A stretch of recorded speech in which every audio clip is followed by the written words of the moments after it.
आदाब, इस्तकबाल है। आप देख रहे हैं प्राइम डिबेट। मैं हूं आपके साथ अबू हुरैरा। मुल्क दशहरे का त्योहार मना रहा है। यह त्योहार बदी पर नेकी की फतेह के तौर पर मनाया जाता है।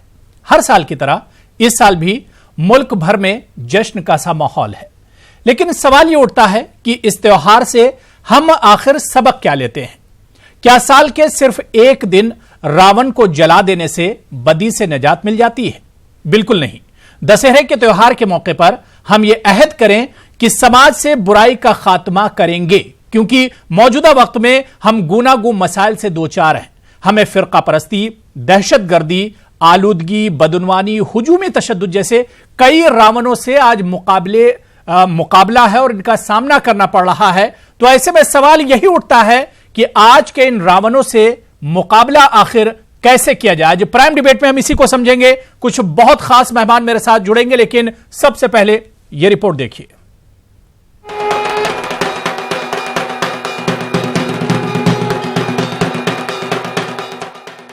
हमारा मुल्क दशहरे का त्योहार मना रहा है। हर साल की तरह इस साल भी मुल्क भर में जश्न का माहौल है। यह त्योहार बदी पर नेकी की फतेह के तौर पर मनाया जाता है। मौजूदा दौर में कई बुराइयों ने सर उठा रखा है। जुल्म, तशद्दुद और नफरतों का दौर दौरा है। आज कई रावण समाज के लिए चैलेंज बने हुए हैं। खासकर फिरका परस्ती, दहशतगर्दी, बदउनवानी, हुजूमी तशद्दुद जैसी कई बुराइयां समाज में आम है। इंसानियत दम तोड़ रही है। समाज गूनागू मसाइल से दो चार है। धर्म और जात बिरादरी के नाम पर समाज को बांटा जा रहा है। हालिया दिनों हुजूमी तशद्दुद समाज के लिए सबसे बड़ा खतरा बना हुआ है। कातिल भीड़ बेगुनाहों को सरेआम पीट पीट कर हलाक कर देती है। सवाल ये उठता है कि इस त्योहार से हम सबक क्या लेते हैं? क्या साल के एक दिन रावण को जला देने से बदी से निजात मिल जाती है? दरअसल समाज में फैली हर बुराई का खात्मा जरूरी है। यानी इस त्योहार के मौके पर हम ये अहद करें कि समाज से बुराई का खात्मा करेंगे। फिरका परस्ती, दहशतगर्दी, बदउनवानी और हुजूमी तशद्दुद जैसे कई रावणों का आज समाज सामना कर रहा है। आज के इन रावणों से डट कर मुकाबला करने की जरूरत है, लेकिन ये तभी मुमकिन है जब हम रावण को सिर्फ एक दिन नहीं बल्कि साल भर जलाएं। खासकर अपने अंदर छुपे रावण को जलाने और मिटाने की जरूरत है। आज हम इस बात का अहद करें कि समाज को नफरत के रावण से पाक करेंगे। धर्म, जात बिरादरी से ऊपर उठकर सिर्फ और सिर्फ इंसानियत की बात की जाएगी। इस त्योहार का असल पैगाम यही है कि हम अपने अंदर के रावण को खत्म करें और एक सेहतमंद मुआशरे को परवान चढ़ाएं।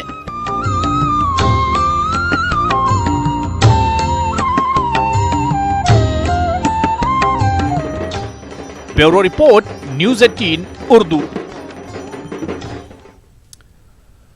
तो आज हम दशहरे का आखिर पैगाम क्या कुछ है। इस दशहरे का त्योहार तो हर साल आता है, लेकिन आखिर हम इससे सबक क्या लेते हैं? इसके आखिर क्या कुछ माने निकाले जाएं और इस त्योहार का मकसद क्या होता है? हर साल आखिर यह रावण क्यों जलाया जाता है? और हम देखते तो यह है कि रावण तो जला दिया जाता है, लेकिन वो बुराइयां फिर हमारे एक तरह से पीछे ही रह जाती हैं। आखिर ऐसा क्यों होता है? इस अहम त्योहार से हम आखिर कोई सबक क्यों नहीं लेते हैं? और बड़ा सवाल ये उठ रहा है कि हमारे अंदर जो रावण है, आखिर इसे हम कैसे खत्म करें, इसका मुकाबला कैसे किया जाए, और आज का दिन आखिर हमें सबक क्या कुछ देता है। आज प्राइम डिबेट में हम इसी को समझेंगे। बहुत खास मेहमान मेरे साथ जुड़े हुए हैं। बहुत जल्दी अपने मेहमानों का आपसे तारुफ करा देता हूं। मेरे साथ शेष नारायण सिंह जी सीनियर सहाफी हैं, जर्नलिस्ट हैं, मेरे साथ जुड़े हुए हैं।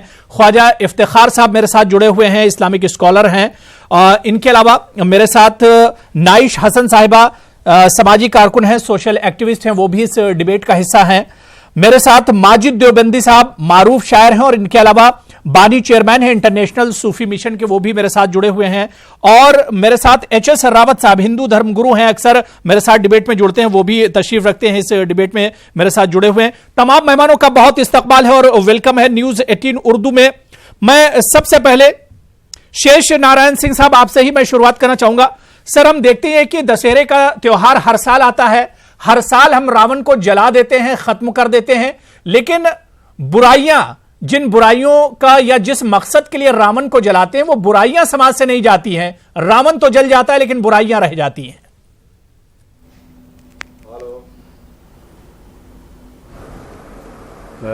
जो राम रावण युद्ध है उसके टक्कर का दुनिया में कोई लड़ाई नहीं हुई। राम रावण युद्ध राम रावण योरपी, कालिदास ने लिखा, उन्होंने वाल्मीकि ने लिखा है कि राम रावण का ये युद्ध जो है वो राम रावण युद्ध अपने आप में उसकी मिसाल है और कोई मिसाल नहीं है। तो वो बहुत बड़ी लड़ाई है और उस बहुत बड़ी लड़ाई को जीतने के लिए पूरी सबको, बानर को, भील को, सबको साथ लेके लड़ा था उन्होंने। तो सबसे बड़ी बात तो इसका मैसेज ये है कि हमको कौम पूरी की पूरी इंसानियत की एकजहती की जरूरत होती है। अब जब पूरी इंसानियत एक साथ खड़ी होगी तब जो बदी है, जो बुराइयां हैं, उनको मात दे पाएंगे। पहला सबक ये है। और दूसरा सबक ये है कि उसके लिए मुसलसल कोशिश करते रहना चाहिए। ये नहीं है कि आप गए और रिचुअल करके चले आए।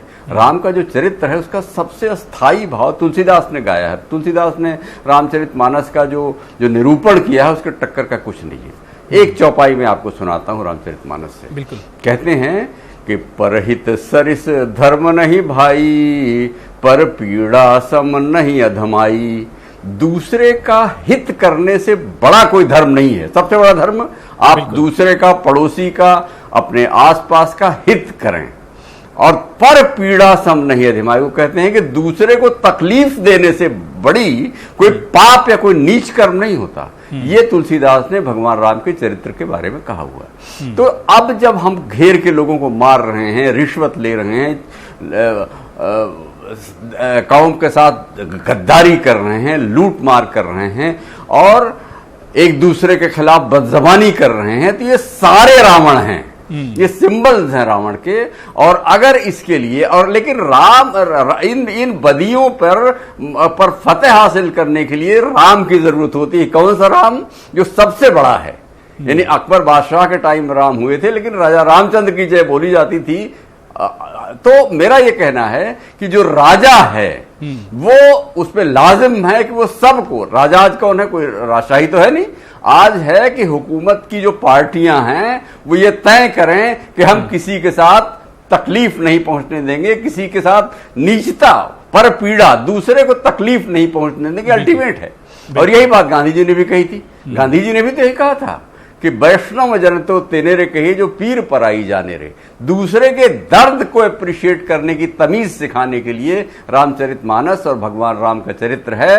और राम रावण युद्ध जो है इसीलिए हुआ है कि दूसरे के तकलीफ देने वाली जो शक्तियां हैं, जो मॉब लिंचिंग करने वाले लोग हैं, जो लोगों को गाली देने वाले लोग हैं, जो फिरका परस्ती फैलाने वाले लोग हैं, उनको हमेशा के लिए भगवान राम, और लीडरशिप किसकी होगी? सत्ताधारी पार्टी की, उसको खत्म करें। यह है इसका सबक। और इसके इर्द गिर्द अगर हमने समझ लिया अपने आप को तो फिर आगे अच्छा ही अच्छा ही। बिल्कुल बिल्कुल, बहुत बहुत अच्छी बात आपने कही। मैं ख्वाजा इफ्तिखार साहब, जो बात शेष नारायण साहब कह रहे थे उसके आगे अगर हम लोग बढ़ते हैं, शेष नारायण साहब ने कहा कि भाई इंसानियत को एक तो साथ आना होगा। दूसरी चीज उन्होंने जो कही कि दूसरे के हित की बात करें, मफाद की बात करें, फायदे की बात करें और दूसरे को तकलीफ हमसे ना हो। लेकिन आज ख्वाजा इफ्तिखार साहब हम देखते हैं तो बिल्कुल जो परिस्थितियां हैं, जो हालात है, जो सूरत हाल है वो बिल्कुल मुख्तलिफ हैं। हम तो यही सोचते हैं कि सामने वाले को तकलीफ कैसे हो, हम एक दूसरे की टांग खींचने में लगे रहते हैं। आखिर समाज में इस तरह का इतना ज्यादा इतनी दूरियां, इतनी बुराइयां आखिर कैसे आ गई?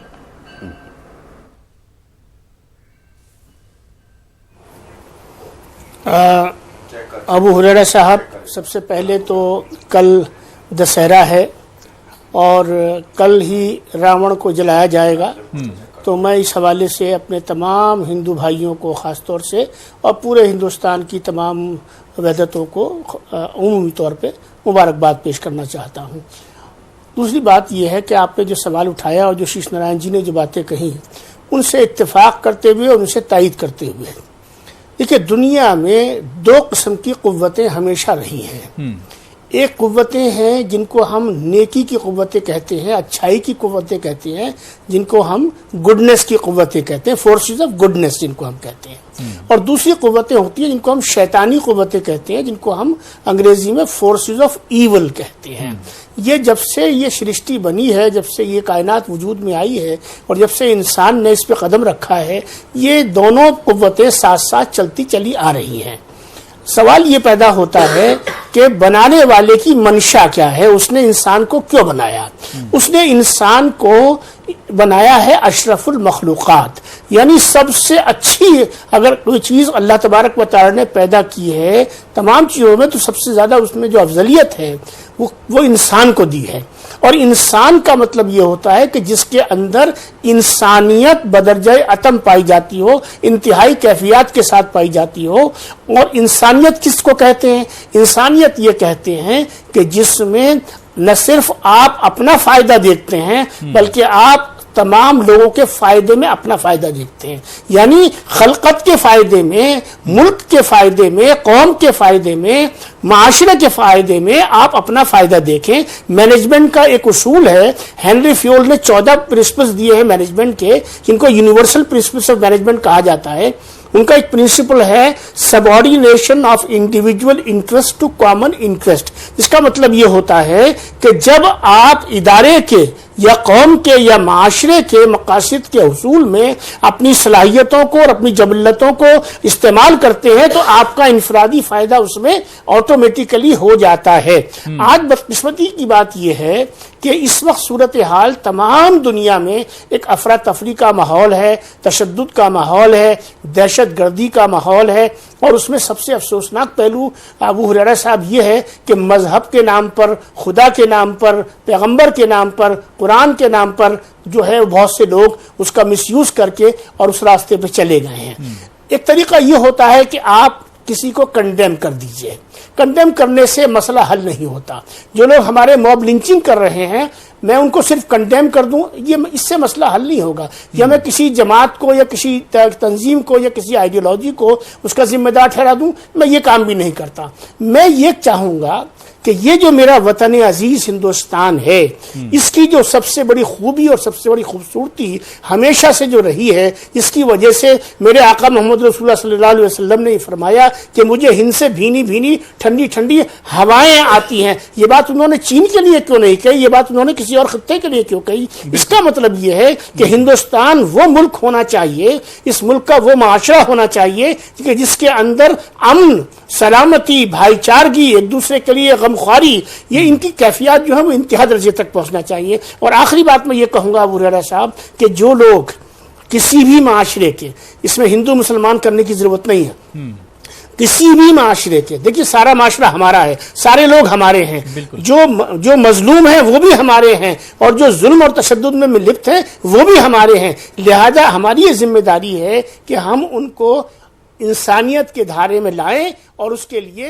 हुकूमत की जिम्मेदारी है, क़यादत की जिम्मेदारी है, सियासी जमातों की जिम्मेदारी है, रूहानी और मजहबी पेशवाओं की जिम्मेदारी है, असातिज़ा की जिम्मेदारी है, समाज में काम करने वाले एनजीओज़ की जिम्मेदारी है और हर उस शख्स की जिम्मेदारी है जो इंसानी शऊर रखता है। मौजूदा वक्त में जो चैलेंजेस हैं, या यूं कहा जाए आज के दौर के जो रावण हैं, उन पर सबसे ज्यादा इंसानियत की का काम करने की एक तरह से जरूरत है। मैं रावत साहब आपके पास आना चाहूंगा। एचएस रावत साहब, अगर आप मुझे 10 सेकंड, ठीक है, मैं ख्वाजा साहब आ रहा हूं। रावत साहब, मैं आज के दौर में हम देखते हैं कि बहुत से रावण एक तरह से सर उठाए खड़े हुए हैं, चाहे हम फिरका परस्ती की बात करें, दहशत गर्दी की बात करें, हुजूमी तशद्दुद की बात करें, बदउनवानी और करप्शन की बात करें, जो बात तो नारायण साहब ने बताई थी, शेष नारायण जी ने या ख्वाजा इफ्तिखार साहब ने बताई थी। आज बहुत से रावण हमारे दरमियान हैं।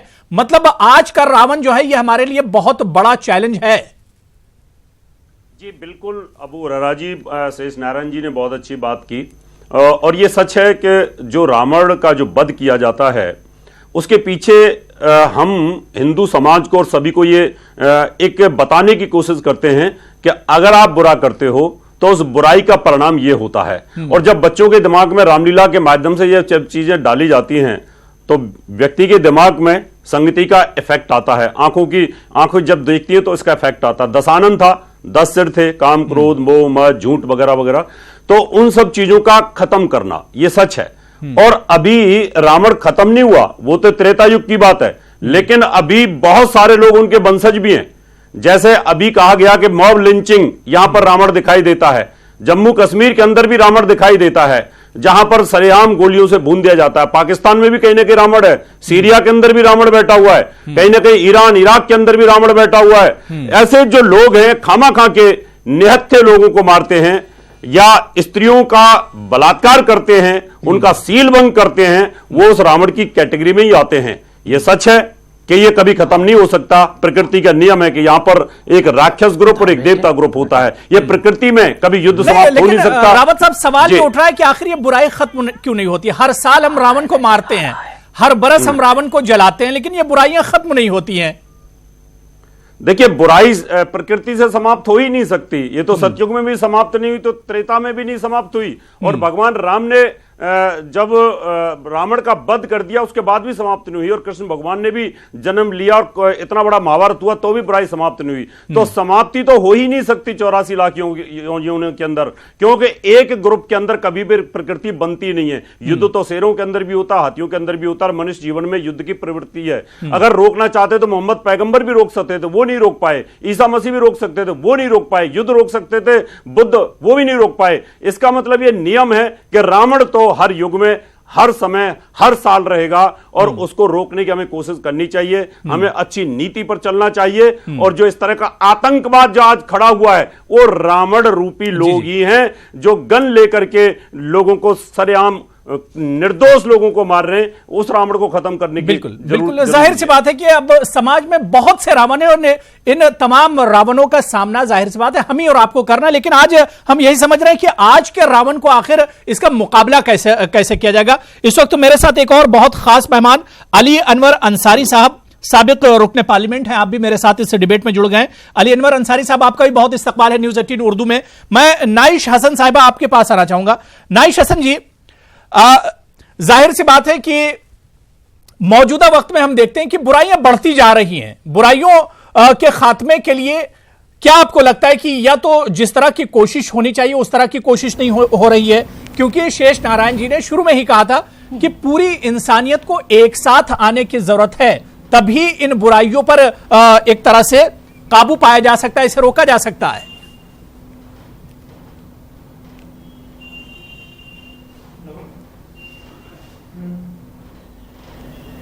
आवाज चले जी जी जी, आपकी आवाज आ रही है मुझ तक? ठीक है जी। मैं अबू हुरैरा जी, मैं एक दो बातें कहना चाहती हूँ। पहला ये कि हम एक ऐसे दुनिया में रहते हैं, हम आशावादी लोग हैं। हम ये नहीं मान के चल सकते कि बुराइयां दूर नहीं होंगी। इंसान ने क्या क्या तरक्की नहीं की, तो हम उस जमाने की बात नहीं कर सकते कि जब कुछ नहीं था, तब तो मानव अधिकार भी नहीं थे। हाँ, इस जमाने में बड़ा सवाल है कि हम कर सकते हैं और हम नहीं कर रहे हैं। हम इस देश के तमाम औरतों के सवाल को भी अगर उठाएं तो ये देखिए, पिछले 8-10 सालों में रेप का डेटा भारत में दुगना हो गया है। आप ये देखिए कि जितने भी बलात्कार हो रहे हैं उसमें उत्तर प्रदेश में खाली देखें तो 55% उसमें बच्चियां हैं शामिल। तो क्या हम इन त्योहारों को खाली रस्मन मनाते हैं, पूजा करते हैं, इबादत करते हैं, नमाज पढ़ते हैं, रोजा करते हैं और खत्म हो जाते हैं? हम अपने जहन को कब आजाद करेंगे, ये सवाल मैं हिंदुस्तान की सभी हिंदू, मुस्लिम, पारसी, दलित सब औरतों की तरफ से पूछ रही हूं कि क्या इन अपनी जहनियत को आजाद करें? क्यों नहीं मुमकिन है? क्यों नहीं मुमकिन है कि हिंदुस्तान की औरतों को 33% रिजर्वेशन मिल जाए? क्यों नहीं मुमकिन है कि सारी नौकरियों में 50% औरतें हों? क्यों नहीं मुमकिन है कि हर स्टेट में औरतों के लिए यूनिवर्सिटी हो? आज भी उत्तर प्रदेश में इतनी मांग के बाद एक भी महिला यूनिवर्सिटी नहीं। तो क्या हमारी इच्छा नहीं है करने की? फिर हम रावण को दोष देते हैं। रावण को तो बुद्धिमान भी माना जाता था। रावण संहिता तो इस देश में आज भी मिलती है। तो ईविल कहना ज्यादा अच्छा होगा। रावण के बारे में तो बड़ा डिबेटेबल हो जाएगा बात। तो राम के कैरेक्टर अपनी जगह एक बहुत बेहतरीन कैरेक्टर है, लेकिन रावण पे बात करेंगे तो मामला डिबेटेबल होगा। ईविल है वो भी ईवल है, ईवल जो हमारे आपके भीतर बैठा है। आप और हम अपने अंदर से, कमीनापन का सिंबल है वो। रावण संहिता इस देश में आज भी मौजूद है। नहीं, जुबान को हमें लगता है लगाम रखनी चाहिए, पर वो रावण संहिता इस देश में आज भी मौजूद है, उसको बुद्धिमान कहते हैं लोग। तो आप ईविल की बात करिए जो हमारे अंदर बैठे हुए हैं, कहाँ कब खत्म करेंगे, ये जिम्मेदारी सरकारों की भी है। बिल्कुल जाहिर सी बात है, सबको इन बुराइयों पर काबू पाने के लिए और आज के रावण को मारने के लिए सबको एक साथ आने की जरूरत है। डॉक्टर माजिद देवबंदी साहब, कई बड़ी अच्छी बातें नाइश हसन साहिबा ने कही। उन्होंने कहा कि जहन को असल में आजाद करने की जरूरत है। हमारे जहनों में जो रावण बैठा हुआ है, हमें पहले उसे खत्म करना होगा। बिल्कुल सही है हुरैरा साहब। मैं सबसे पहले तो बिरादरान वतन को दशहरे की मुबारकबाद देता हूं और अपनी गुफ्तगू का आगाज़ यहाँ से करना चाहता हूं। ये झूठे जो सच्चों पे छाए हुए हैं, अहिंसा को बिल्कुल मिटाए हुए हैं, नहीं फ़र्क राम और रावण में कुछ भी, तिलक आज सब लगाए हुए हैं। सवाल ये है कि तिलक लगाने से नहीं होता, दाढ़ी रखने से नहीं होता, आपके किरदार का मामला होता है। रहा भगवान राम की बात, तो अहले जहां समझते हैं उनको इमाम हिंद, ये इकबाल ने कहा है। दरअसल बात यह है कि ये झूठ पर सच की जीत है, जुल्म पर इंसानियत की जीत है, जिसकी खुशी में हम लोग ये दशहरा मनाते हैं। अभी रावत साहब ने कहा, बहुत अच्छी बात कही, मुझे बहुत अच्छे लगते हैं, मैं इन्हें चैनल पर देखता हूँ। और आज जितने लोग यहाँ मौजूद हैं सब बड़ी पर्सनालिटीज़ हैं। मुझे खुशी है कि इनके दरमियान मुझे बैठने का मौका मिला।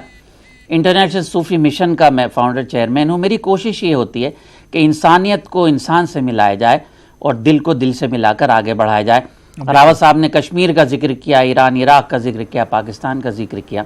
मैं बग़ैर नाम लिए ये कहता हूँ कि मेरे प्रॉफिट सल्लल्लाहु अलैहि वसल्लम ने ये कहा कि अगर कोई जुल्म करता है तो वो इंसान नहीं है, वो मुसलमान नहीं है, वो जुल्म कहीं भी करे। बेशक बेशक। और एक बात मैं और अर्ज करने की इजाजत चाहता हूँ, मजहब नहीं होता है। बिल्कुल, मैं 1 मिनट की इजाजत और चाहता हूँ। जी जी। दरअसल ये सिमिलरिटी है करबला में और आज के त्यौहार में।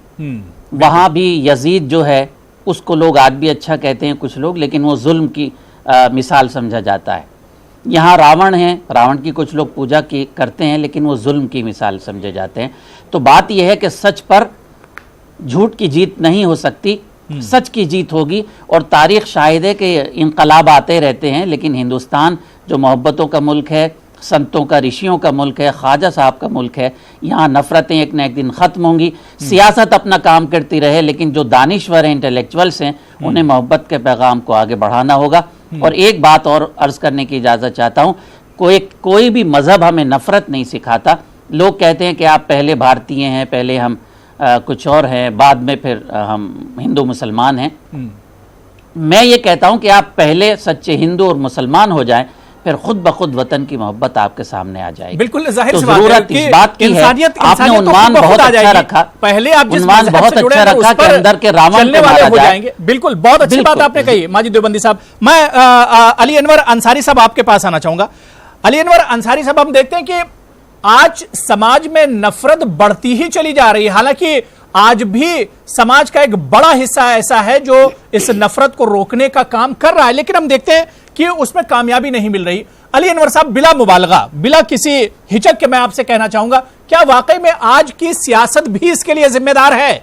आज के सियासतदान भी इसके लिए जिम्मेदार है? उसमें तो ठीक दिख रहा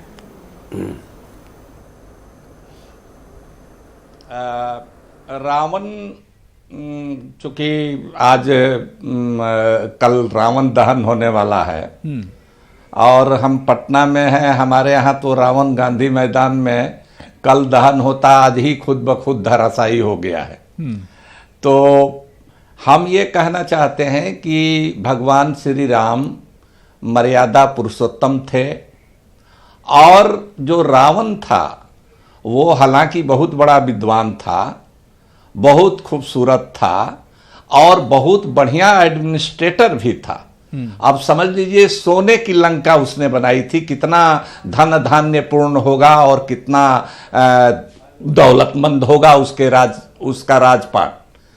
लेकिन उसने अमर्यादित आचरण किया सीता मैया का अपहरण किया, और वो घमंडी था। देखिए घमंड, तो इसीलिए वो आज प्रतीक हो गया है कि हर साल उसका दहन किया जाता है, और वो प्रतीक बन गया है कि जो अमर्यादित आचरण है, जो घमंड है, गुरूर है, जिसको प्राउड कहते हैं अंग्रेजी में, उसका पतन होना ही है, आज नहीं तो कल। लेकिन अब देखिए बात यह है कि आप कह रहे हैं कि सरकार, अगर सरकार ही घमंड हो जाए और सरकार हुक्मरान ही घमंडी हो जाए, तो अब उनका तो उनसे लड़ना पड़ता है। अब देखिए रावण तो पैदा हो जाता है ना। अभी मैडम बोल रही थी उत्तर प्रदेश में अपहरण की बात, बलात्कार की बात। अब तो इस युग का रावण तो स्वामी चिन्मयानंद लग रहा है कि रावण की आत्मा उसमें चली गई है। इस युग में तो वो सेंगर लग रहा है कि रावण की आत्मा उसमें चली गई है। लेकिन बेशर्मी के साथ ऐसे लोगों का बचाव करने वाले लोग भी हैं। तो ये रावण का बचाव खुल करके, खुलेआम रावण का बचाव करने वाले लोग भी हैं बेशर्मी के साथ। और पूरे देश में जहां जहां भी इस तरह की चीजें होती हैं, जो उपद्रव करते हैं, तो जो कि बलात्कार करते हैं, जो कि अपहरण करते हैं, जो कि अफवाह फैलाते हैं, जो कि वैमनस्य पैदा करते हैं समाज में, तो वो रावण की आत्मा ऐसे सब लोगों में ये समाहित हो जाती है। तो ऐसे लोगों का विनाश, जितना दौलत हो, जितनी सोने की लंका हो, जितना, लेकिन चूंकि घमंड है, सबसे बड़ी बीमारी जो है वो घमंड की है। वो घमंड गिरा देता है बड़े से बड़े लोगों को। बिल्कुल, और हम वही का जी शेष नारायण जी, अली अनवर साहब ने बड़ी अच्छी बात कही। उन्होंने कई मिसालें दी। उन्होंने कहा कि आज के जमाने में हम देख रहे हैं कि रावण को भी बचाने वाले हैं, और मेरे ख्याल से समाज को बर्बाद करने के पीछे ऐसे लोगों का ज्यादा हाथ है।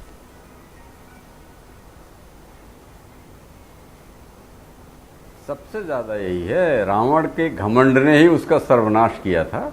और आप रावण का चरित्र जो है कोई आदर्श चरित्र कहीं नहीं है।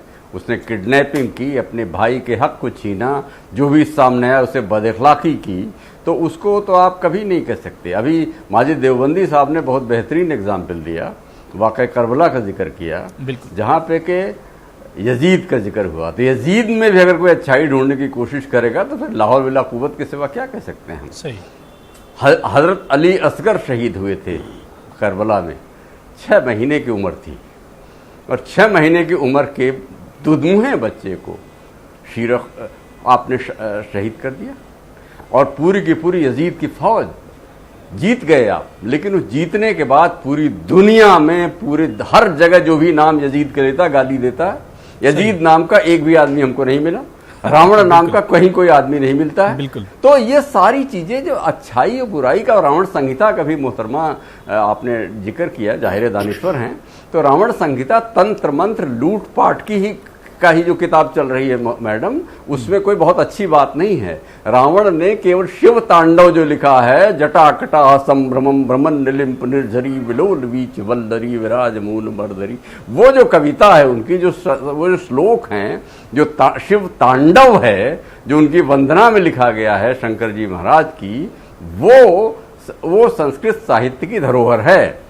लेकिन एक अच्छी कविता लिख देने से, और फिर रावण संहिता की बात आपने की, रावत साहब बैठे हैं, आपको बताएंगे कि उसमें क्या है। और उसके अलावा एक सैकड़ों संहिताएं लिखी हुई हैं हिंदू धर्म में, तो वो नहीं है। और दूसरी बात कि उसी पर फोकस रखना चाहिए कि रावण एक घटिया इंसान थे, उन्होंने रेप करने की कोशिश की, उन्होंने किडनैप किया, उन्होंने हर आदमी को मारा पीटा, पूरा लूटपाट की। सोने की लंका ऐसे थोड़ी बनती है। अगर सोने की लंका हुई, या सोने का लंका एक मेटाफर है, बहुत ही संपन्नता रही होगी, तो लूटमाट ही तो किया होगा। विभीषण के सगे भाई ही तो थे।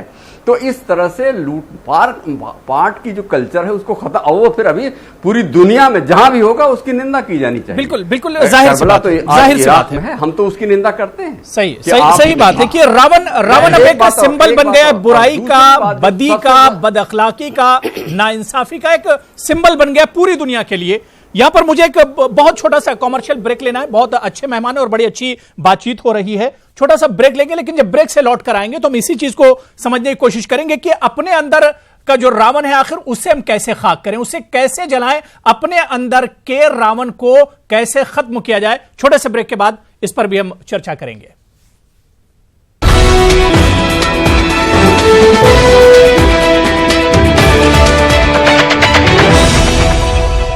तो आज हम बात कर रहे हैं दशहरे की, यानी बदी पर नेकी की फतेह की अलामत के तौर पर यह त्योहार मनाया जाता है। लेकिन आखिर हमारे समाज से बुराइयां खत्म क्यों नहीं होती हैं? बुराइयों का यह रावण आखिर जलकर खाक क्यों नहीं होता है? आज के रावण से मुकाबला कैसे करें, आज इसी को हम समझ रहे हैं। बड़े खास मेहमान मेरे साथ जुड़े हुए हैं डिबेट में।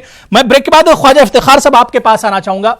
ब्रेक के डिबेट के पहले हिस्से में ख्वाजा इफ्तिखार साहब, नाइश हसन साहिबा ने एक बात कही थी कि आखिर आज का जो त्योहार, जो आज के जो भी त्योहार हैं, चाहे हिंदू से जुड़े हों, मुसलमान से जुड़े हों या किसी भी मजहब से जुड़े हुए हों, हम इनसे आखिर सबक क्या लेते हैं? क्या वाकई में ये त्योहार सिर्फ हम रस्मन मना लेते हैं, इनका जो पैगाम है वो कहीं पीछे छूट जाता है? देखिए अबू हुरैरा साहब, यही हमारी या यूँ कहूँ कि यही इंसानी माशरे की बदकिस्मती है कि हर चीज़ में रिचुअलिज्म जिसको हम कहते हैं, रसूमात जिसको हम उर्दू में कहते हैं, वो हकीकत पर और हकीकी रूह पर और उस सबक पर जो इन त्योहारों से निकलते हैं उनके ऊपर इस तरह से गालिब हो गई हैं ये चीज़ें कि ये पता ही नहीं चलता। ऐसा मालूम होता है, अब मैं जब आपसे गुफ्तगू कर रहा हूँ और हम सब लोग बात कर रहे हैं तो ऐसा मालूम हो रहा है कि जैसे हम खुद ही अपने आप में मुतमईन नहीं है उस गुफ्तगू से जो हम आपसे कर रहे हैं या जिसको नाज़रीन सुन रहे हैं। क्योंकि ज़मीन पर देखिए दशहरा आया, नवरात्रे हुए, 9 रोजे रखे हमारे हिंदू भाइयों ने, कल को रावण जलेगा। अब ये क्या है? ये रिचुअल्स हैं। मैं मस्जिद में जा रहा हूँ, 5 वक्त की नमाज पढ़ रहा हूँ, लेकिन एक बात ये समझ लेनी चाहिए और ये बात तमाम मज़ाहिब पर लागू होती है जिसको मैं कहने जा रहा हूँ कि इबादत यानी पूजा, जिसको हम हिंदू भाई पूजा कहते हैं, हम उसको इबादत कहते हैं। इबादत का हासिल क्या है? इबादत का हासिल है मुआमलात, और मुआमलात में क्या है कि मामलात का मतलब यह है कि आपके अंदर ईमानदारी और अमानतदारी, वफादारी, यकजहती, ये इंसानियत, ये तमाम खूबियां आपके अंदर पैदा हो जानी चाहिए। लेकिन जो अभी मेरी बहन ने जिक्र किया, जो 3-3 साल की बच्चियों के साथ में जो खुराफात हो रही है, मैं तो जुबान से उस लफ्ज़ का इस्तेमाल भी नहीं करना चाहता, जो हो रही है वो हमारे माशरे में हो रही है। उसमें मैं यूपी और बिहार और बंगाल नहीं करना चाहता। आप बताइए, इसी तरीके से जो रिश्वत सतानी का जो दौर है, जो जुल्म, अदल सबसे बड़ी चीज होती है। और देखिए इंसाफ और अदल में एक बुनियादी फर्क होता है। इंसाफ में एक अच्छा वकील करके एक जालिम जो है वो मासूम करार पा जाता है, और अदल के अंदर जो है सबसे कमजोर आदमी, जिसके बारे में गांधी जी ने कहा था कि डेवलपमेंट और इंसाफ जो है वो इन सबसे कमजोर और आखिरी आदमी जो हिंदुस्तान के अंदर बसता है उस तक पहुंचना चाहिए। अदल बहुत बड़ा मसला है। तीसरी बात मैं ये कहना चाहता हूं, जिहाद का लफ्ज इतना बदनाम कर दिया गया, इतना बदनाम हो गया है। आप ये मत भूलिए कि जिहाद और मुजाहिदीन की इस्तिलाह ये अमेरिकी मीडिया ने अफगानिस्तान में जब सोवियत यूनियन आया था तब शुरू हुई। हकीकत ये है कि जिहाद फिर नफ्स जिसको हम कहते हैं, जिसको हम जिहाद अकबर कहते हैं, यानी वो लड़ाई जो इंसान को अपने नफ्स से लड़नी पड़ती है, अपने आप से लड़नी पड़ती है कि एक तरफ शैतान आपको बहका रहा होता है कि आप बेईमानी की तरफ चलिए, आप गलत काम की तरफ चलिए, आप गुनाह की तरफ चलिए, और दूसरी तरफ आपके अंदर एक जो है नेकी की कुव्वत होती है कि जो इसलिए जो अल्लाह के बंदे जो हैं, जो अल्लाह से लौ लगाते हैं, अल्लाह के रसूल से लौ लगाते हैं, उनके अंदर नेकी बढ़ जाती है और बदी के ऊपर काबू पा लेते हैं। एक मिसाल आपको मैं देता चलूं, औलिया अल्लाह आप देखिए, मैं अपने वतन की बात करता हूं, मेरे वतन के चप्पे चप्पे पर औलिया अल्लाह बैठे हुए हैं।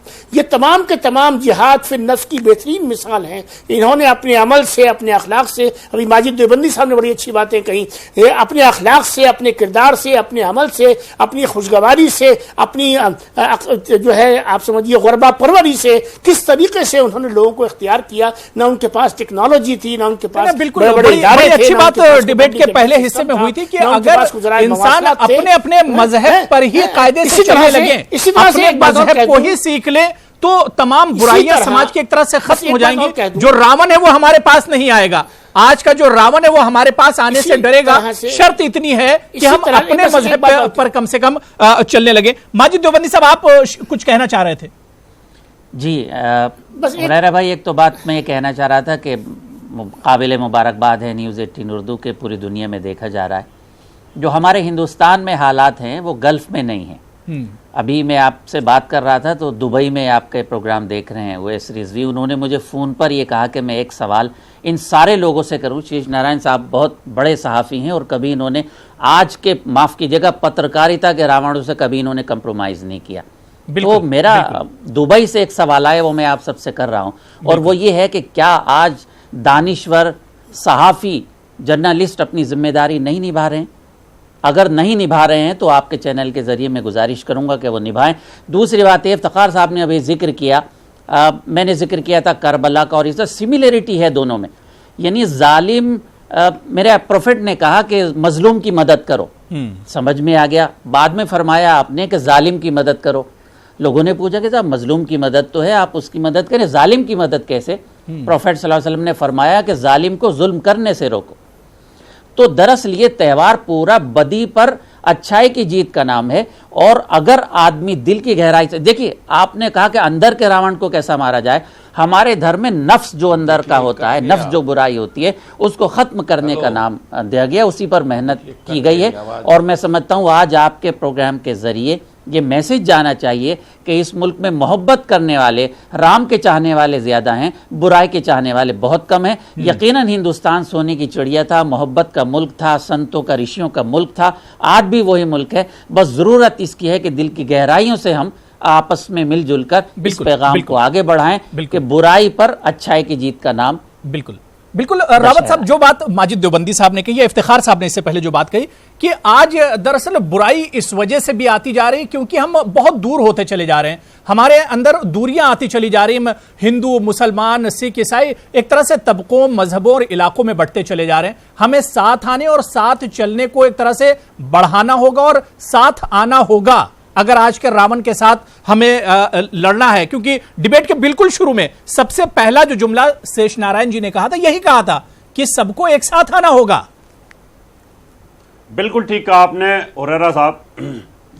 अभी हसन जी कह रही थी कि रावण के ऊपर अलग से एक डिबेट होनी चाहिए, रावण बड़ा विद्वान था, ये था, वो था। देखिए हसन साहब, क्या होता है कि सुन लीजिए, सुन लो, मैं बोला नहीं, सुन लीजिए, सुन लो, मेरी बात सुन लो, मैं उसी का जवाब दे रहा हूं, फिर अपनी बात पे आऊंगा। देखिए याकूब मेनन सीए था, है ना, रावण था, उसके साथ भी बहुत सारे लोग खड़े हो गए, तो उस पर भी डिबेट होनी चाहिए, है ना। अभी आप देखें अल जवाहिरी डॉक्टर है, बिन लादेन इंजीनियर था, है ना। कितने लोग ऐसे हैं जो रावण है, जो रावण है, देखिए उनके साथ लोग खड़े हुए हैं। रावण का जाहिर सी बात है कोई मजहब नहीं हो सकता, बुराई का, और आप रावण का सपोर्ट कर रहे हैं, तो विद्वान था, उसने रावण संहिता लिखी थी, सिंबॉलिक है ना। अब बिन लादेन की किताब देख लो ना, शहीदी कैसे करते हैं, बिन लादेन की देख तो लो, रावण क्या कैसी किताब लिखता है, वो अपने जिहादियों को कैसे तैयार करता है। उन्नाव की बेटी के बारे में बताइए। अरे फिर वही बोल रही है, मैं तो बोला नहीं उस समय, मैं बोला नहीं ना आपसे, मैं बोला तो नहीं था। आप सुन लो, मैं जवाब दे रहा हूँ। बात कही तो मैं आपसे गलत नहीं कह रहा, मैं कह रहा हूं जब याकूब मेनन को सरकार फांसी देती है तो वहां पर 50,50,000 आदमी उसकी सपोर्ट में खड़े होते हैं, बताइए। और सरकार रात के 12 बजे कोर्ट खुलवा देती है, तो लोग तो है ना कहीं रावणों की सपोर्ट में भी, और निहत्थे लोगों को मारा जाता है ना। अब देखिए ना, जो आर्मी के ऊपर पत्थर फेंकते हैं, आर्मी के ऊपर गोली मार देते हैं, उनको बम विस्फोट से उड़ा देते हैं, फिर भी उनके साथ में लोग खड़े हुए हैं, बताइए। तो ऐसे रावणों को खत्म करने की जरूरत है। और रही बात दोनों धर्मगुरुओं की बात, जैसे ख्वाजा साहब ने बात कही, इसी प्रकार से अगर अपने अपने धर्म की अच्छाइयों को लेकर के आए तो ज्यादा अच्छा रहेगा। नाकर जैक जैसा व्यक्ति आदमी हिंदू धर्म की 24 घंटे बुराई करता है, अपने धर्म की अच्छाइयां नहीं बताता। मैं अगर इस्लाम की बुराई करता हूं तो गलत है। रावत साहब इसीलिए बुरा नहीं है, इसीलिए ज्यादा अच्छा रहेगा। अरे जाकिर नाइक जैसा आदमी जिसके करोड़ों फॉलोअर है और वो व्यक्ति कहता है कि बताए कि हिंदू धर्म में क्या लिखा हुआ है, बताए वेद में क्या लिखा हुआ है, बताए कुरान में क्या लिखा हुआ है, वो व्यक्ति अगर हमारे ऊपर कटाक्ष करने के लिए तैयार बैठा हुआ है तो ये विवाद की जड़ है। ऐसे रावणों को रोकने की जरूरत है। मेरा ख्याल है हुरैरा भाई ये डिस्कशन हमारा पर्सनली ना हो, किसी की जात पर ना हो। धर्मों में रावणों को बांटने लगेंगे कोई भी धर्म मजहबों में फिर तो रावण जिंदा रहेगा, मोहब्बत की बात रावण जिंदा रहेगा, रावण तो मरेगा ही नहीं। अपनी बात रखें और मैं अपनी बात रखूं, ये इस्लाम की अच्छाइयां बताएं, मैं हिंदू धर्म की अच्छाइयों की बात करूं। ठीक है रावत जी, बात हो गई। ये तो रावण पैदा करते हैं लोग, हम तो आपके रावण साथ हैं पैदा रावत साहब। करते जाकिर नाइक जैसे लोग। हम हर बुराई को दूर करने में आपके साथ हैं, कोई भी धर्म बुराई को नहीं बढ़ाता। सुन लीजिए जी, नाइश हसन जी। रावत जी हमें मजहबों के दायरे से बाहर सोचना समझना होगा।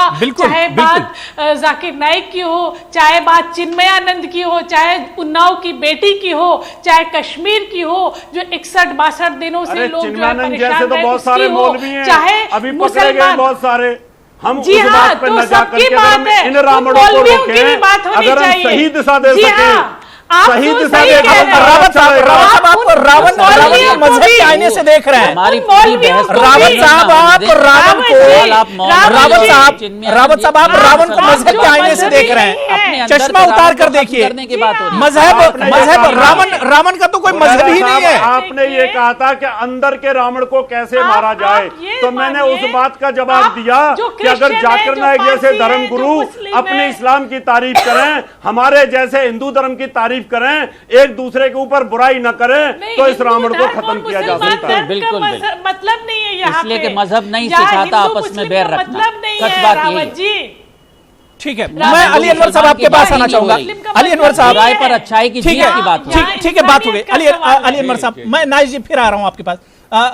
अली अनवर अंसारी साहब, मैं आपके पास आना चाहूंगा। सर, आज हम देख रहे हैं कि जो दुर्गा पूजा के पंडाल जो वेस्ट बंगाल में बने हुए हैं, माफ कीजिएगा, वहां भी सर सियासत हो रही है। पहले इन पंडालों से इंसानियत के पैगाम जाया करते थे, आज हम देख रहे हैं कि वहां भी सियासत हो रही है।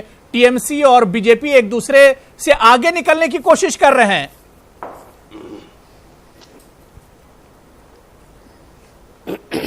देखिए, ये आप जो कह रहे हैं इसको इस तरह से समझना चाहिए कि किसी मजहब का, धर्म का इस्तेमाल राजनीति के लिए नहीं होना चाहिए।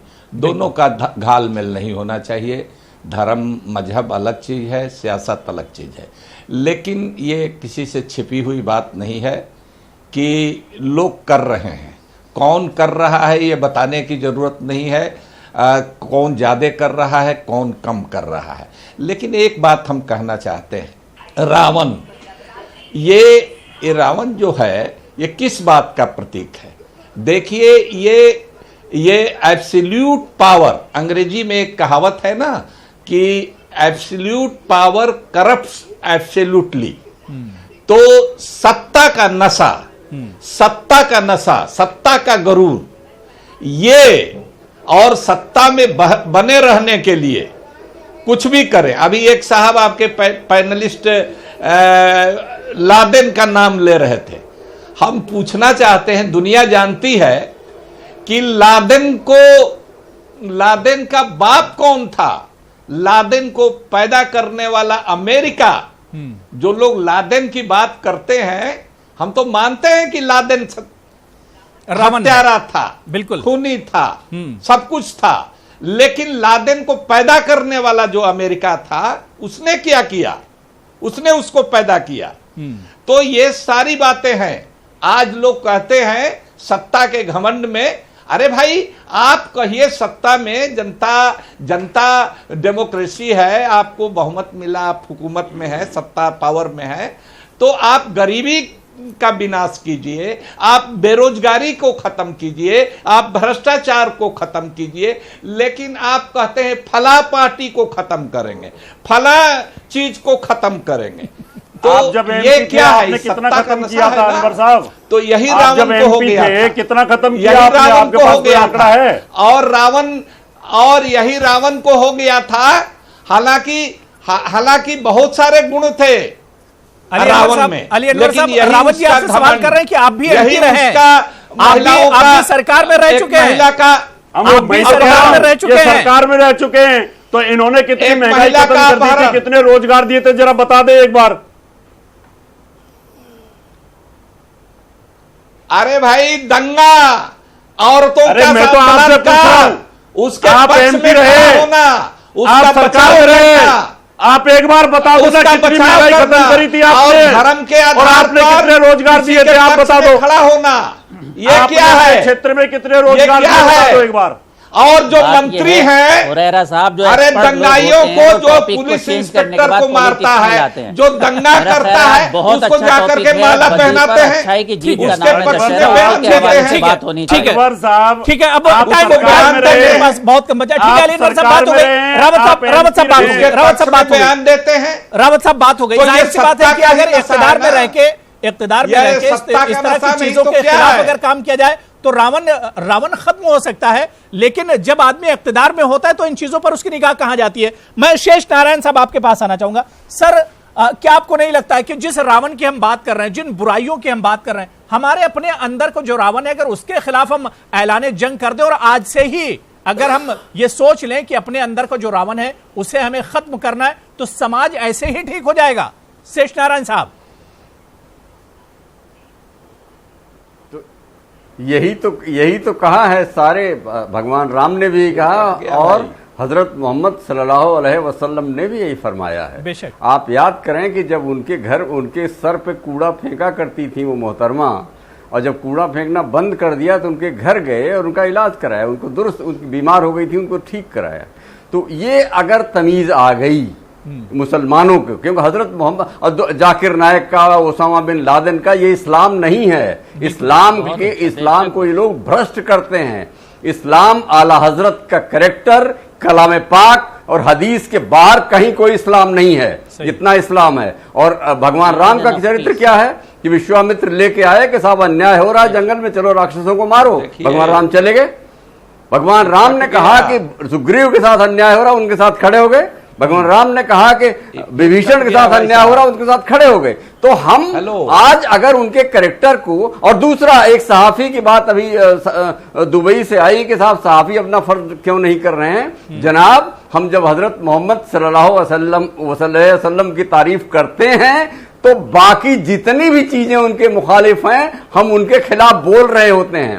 जब महात्मा गांधी की तारीफ करते हैं तो हम बाकी चीजों के खिलाफ बोल रहे होते हैं, और जब हम भगवान राम के चरित्र की तारीफ करते हैं तो रावण पर हमारा हमला उसी तर्ज में होता है जैसा कि भगवान राम ने किया था, पूरी अपनी बानरों की, पूरी गरीबों की, मजलूमों की। और एक बात, जुल्म और सितम के खिलाफ जो जंग है वो हम लड़ते रहेंगे। हाँ, तलखी अय्याम अभी और बढ़ेगी, हाँ, अहले सितम मश्क सितम करते रहेंगे, और उसके खिलाफ कम से कम मैं खड़ा रहूंगा हमेशा हमेशा के लिए। किरदार आप ये देखिए कि उन्होंने अपनी सौतेली माँ की बात मानते हुए अपने बाप की इज्जत रखी और 14 साल का वनवास काटा। पूरी इंसानियत के लिए, पूरे समाज के लिए एक पैगाम मैं चाह रहा हूं कि आप अपने तरन्नुम से अगर हमारे नाजरीन के लिए सुना दें कि इस मौके पर क्या कुछ पैगाम होना चाहिए। बहुत शुक्रिया, मैं पेश करता हूँ। सत्यता जिसकी रीत होती है उसके होठों पे प्रीत होती है। सत्यता जिसकी रीत होती है उसके होठों पे प्रीत होती है। करबला हो के राम का बनवास, हर कदम सच की जीत होती है। करबला हो के राम का बनवास, हर कदम सच की जीत होती है। और हुरैरा भाई, आखिरी एक जुमला, आदाब, आखिरी एक जुमला और एक शेर कह के आपसे इजाजत चाहता हूँ जी। वो ये कि हमारे मजहब में मायूसी कुफ्र है, और शेष नारायण साहब जैसे बड़े लोग यहाँ बैठे हैं, हमारे रावत भाई बैठे हैं, इन सब ने हमें हौसला दिया और हौसलों की उड़ान हमें लड़ना है। नफरतें खत्म होंगी, राम का किरदार कायम रहेगा, रावण का किरदार कायम नहीं रहेगा। लाख खौफ तारी हो जलजलों के आने का, सिलसिला न छोड़ेंगे हम भी घर बनाने का। हम मोहब्बत के घर बनाते रहेंगे, राम के किरदार को आगे बढ़ाते रहेंगे।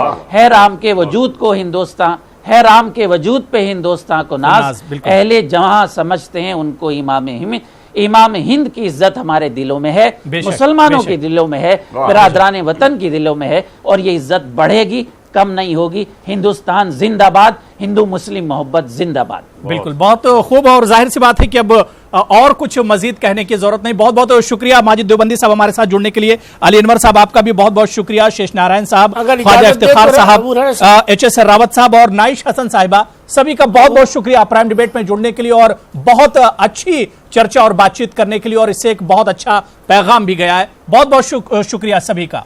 आदाब।